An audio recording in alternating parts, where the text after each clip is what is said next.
So guys, no, meron pala akong gustong i-share sa inyo. Itong nabili ko na cordless drill. Bale, nasubukan ko na siya, no, and satisfied naman ako sa naging performance niya. Ito nga pala yung brand niya, Kilat, and napakamura ko lang siyang nabili, no, compare sa ibang brand na nagre-range ng 4,800 to 7,000 yung ganitong klase ng drill nila, no. Naghahanap kasi ako yung ganito yung battery. Ayan, ayoko yung mga nakaganyan kasi medyo hassle sila gamitin sa mga iba't ibang senaryo, no, or yung paggagamitan. So yung price niya is nasa 1,700 plus lang siya, pero dahil maraming voucher sa Shopee, nakuha ko lang siya ng 1,441, no. So sulit na and napakababa na ng price niya kung i-compare mo lang dun sa mga nasa 4,800 plus na ganito rin naman, no. So yung spec same din, ayan. Yung motor niya brushless din naman. Tapos ito metal chuck siya, and ito yung keyless na rin, no. Ayan. Ayan siya guys. Ayan o. Keyless na rin siya. Same dun sa mga mamahalin na nakita ko na ganito. Tapos ito pa. Tatlo din yung ano niya. Meron siyang hammer. So nasubukan ko na rin siyang gamitin sa semento, no. And kaya talaga niyang bumutas. At isa-show ko sa inyo yun. Tapos ito pa guys. Same din sa battery. 18 volts. And then meron din siyang ganito. Meron din siyang ilaw. At yung isang pinaka nagustuhan ko, yung advantage niya, meron siyang battery indicator. Ayan, meron siyang 3 levels guys, 3 level ng battery. So makikita mo dito kung low bat na siya or hindi pa, no, tulad niyan. Ayan, full charge pa siya. So ilalagay ko na lang yung link nung pinagbilhan ko dito sa description natin, para kung gusto nyo bumili nito, i-click nyo lang yun para mapunta kayo dun sa tindahan na pinagbilhan ko rin ng ganito. Pero bago kayo bumili, panoorin nyo muna tong video na to kung magustuhan nyo yung performance niya, kung satisfied din ba kayo or hindi. By the way guys, no, ito nga pala yung speed niya. Ayan, ito yung kanyang low speed lang. Tapos pag ginano natin siya, mapupunta siya sa high speed. Ayan, ito yung kanyang high speed guys. Pero syempre, ilalagay muna natin siya dun sa low kasi yun yung pinakamalakas niyang torque, no.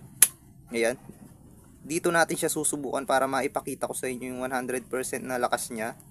By the way guys, pwede nyo pala siyang kontrolin sa bilis. Ayan, ganyan lang. Kung gusto nyo ng bahagya lang na ikot, and then kung gusto nyo bilisan or ilakas, ayun, sagarin nyo lang.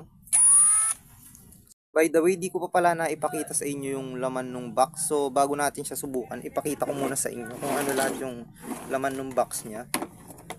Ito siya. Ayan siya guys. So ito yung laman.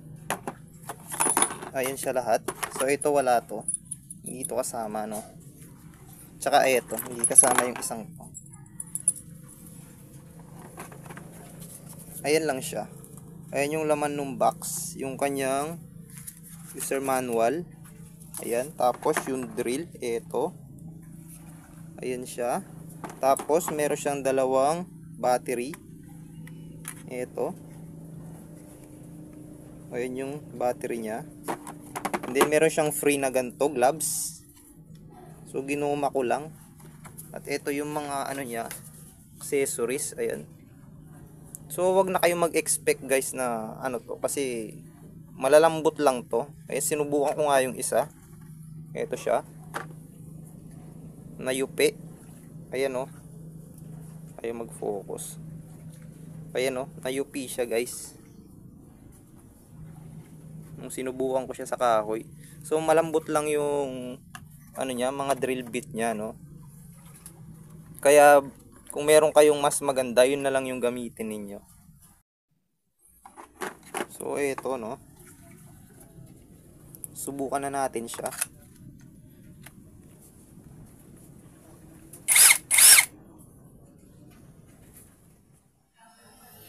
So ito, no, subukan muna natin siya sa tornilyo.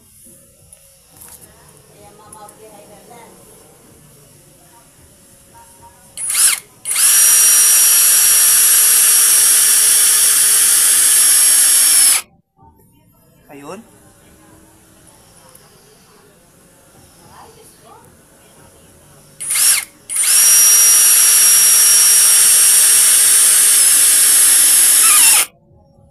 Yun siya.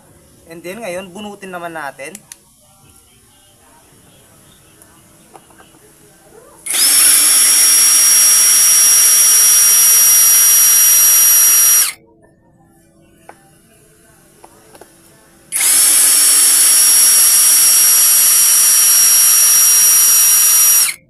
Yun. Lakas, no? So ngayon, itong mga tornilyo naman na to yung susubukan natin, no?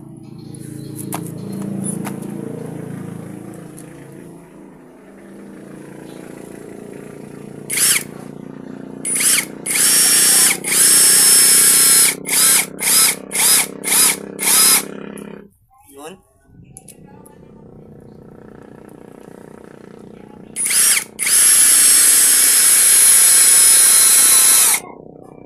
Yan siya. Ngayon, bunutin naman natin.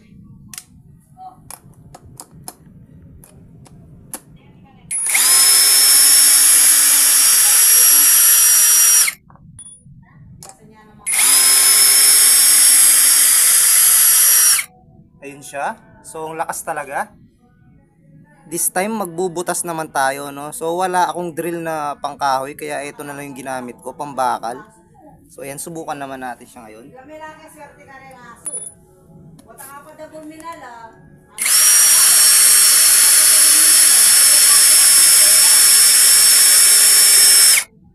Ayun siya. Sumagad na. So, isa pa.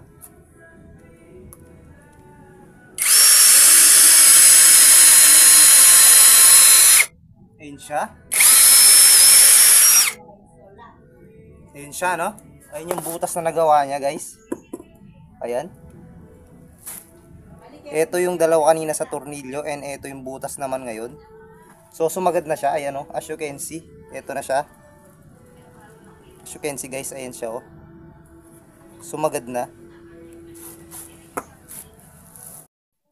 So nga pala, yung kahoy na ginamit natin na to is good lumber siya, no? So matigas na klase siya, hindi siya malalambot tulad ng mga coco lumber lang.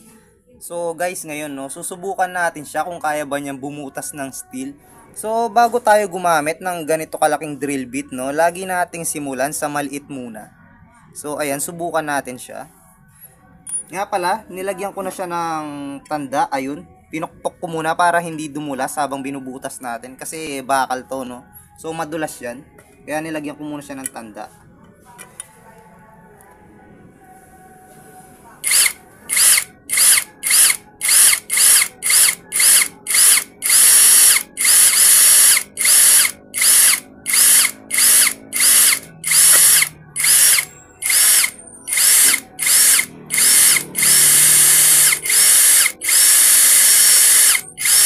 Ayun, umipit siya. So higpitan ko muna.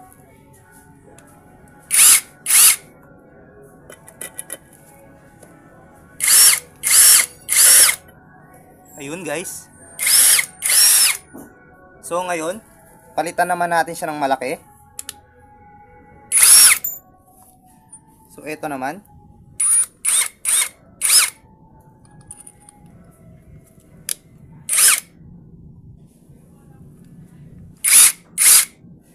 Ayan.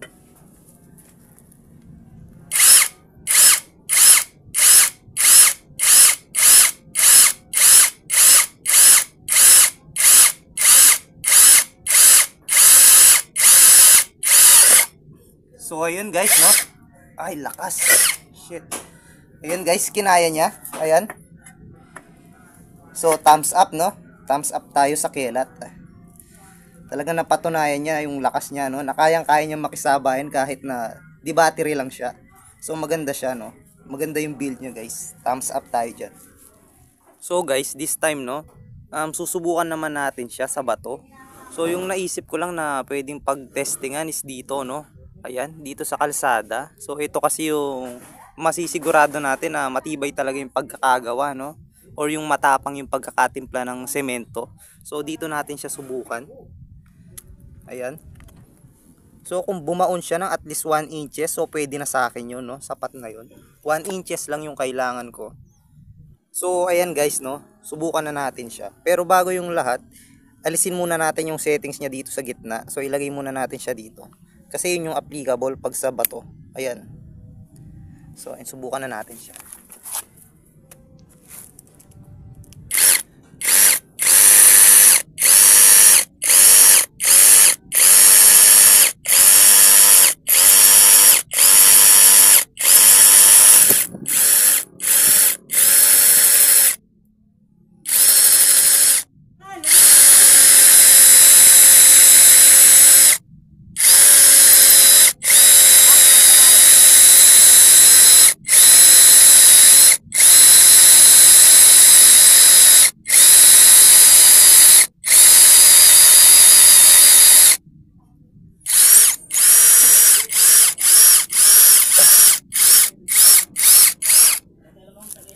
So ayun no guys, ayan hanggang dito siya, ayan hanggang dyan yung kinaya niya. So okay na okay no, malakas yung puwersa niya. At the same time, malaki talagang tulong yung meron siyang ganito.